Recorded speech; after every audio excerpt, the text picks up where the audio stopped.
ओम नमो नारायणा। स्वागत है आपका आज की कथा में। आषाढ़ अमावस्या कथा। आषाढ़ अमावस्या पर कथा सुनना बहुत ही शुभ माना जाता है। तो आइए जानते हैं आषाढ़ अमावस्या की कथा। बहुत समय पहले एक ब्राह्मण और उसकी पत्नी रहते थे। दोनों भगवान शिव शंकर के बड़े सच्चे भक्त थे और दिन का अधिकतर समय पूजा पाठ में बिताते थे। उनके घर में किसी चीज की कमी नहीं थी, लेकिन संतान न होने के कारण वे अंदर से दुखी रहते थे। एक दिन ब्राह्मण ने तय किया कि वह वन में जाकर कठोर तप करेगा। वह अपनी पत्नी को समझाकर भगवान पर भरोसा रखते हुए जंगल चला गया। कई साल बीत गए, लेकिन उसकी तपस्या का कोई फल नहीं मिला। निराश होकर उसने अपना जीवन समाप्त करने का विचार कर लिया और पेड़ पर फंदा लगाकर जान देने की कोशिश करने लगा। उसी समय वहां सुख अमावस्या देवी प्रकट हुई। उन्होंने ब्राह्मण को रोका और कहा कि उसके भाग्य में संतान नहीं है, लेकिन वे उसे 2 बेटियों का आशीर्वाद देती है।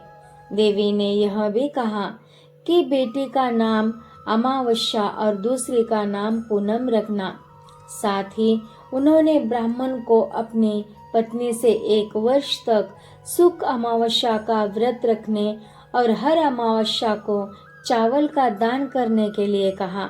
ब्राह्मण घर लौटा और उसने सारी बात अपनी पत्नी को बताई। उसकी पत्नी ने पूरी श्रद्धा से व्रत शुरू किया। कुछ समय बाद उनके घर 2 बेटियों ने जन्म लिया, जिनका नाम अमावस्या और पूनम रखा गया। समय के साथ दोनों बेटियां बड़ी हुई और उनका विवाह हो गया। बड़ी बेटी अमावस्या बहुत धार्मिक थी और हमेशा पूजा पाठ में लगी रहती थी।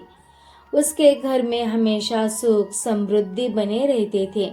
वही छोटी बेटी पूनम भगवान में विश्वास नहीं करती थी, जिसके कारण उसके घर में तंगी और परेशानियां थी। जब अमावस्या को अपनी बहन की हालत का पता चला तो वह उससे मिलने गई।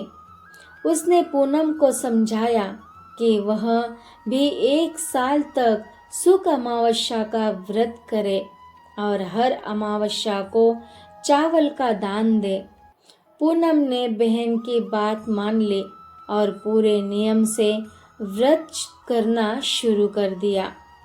कुछ ही समय में उसका जीवन बदलने लगा। 1 साल के भीतर उसके घर में सुख समृद्धि लौट आई और उसे एक पुत्र की प्राप्ति हुई। इस तरह सुख अमावस्या के व्रत का महत्व सिद्ध हुआ। तो आज के लिए इतना ही। हरे शरणम। ओम नमो नारायणा।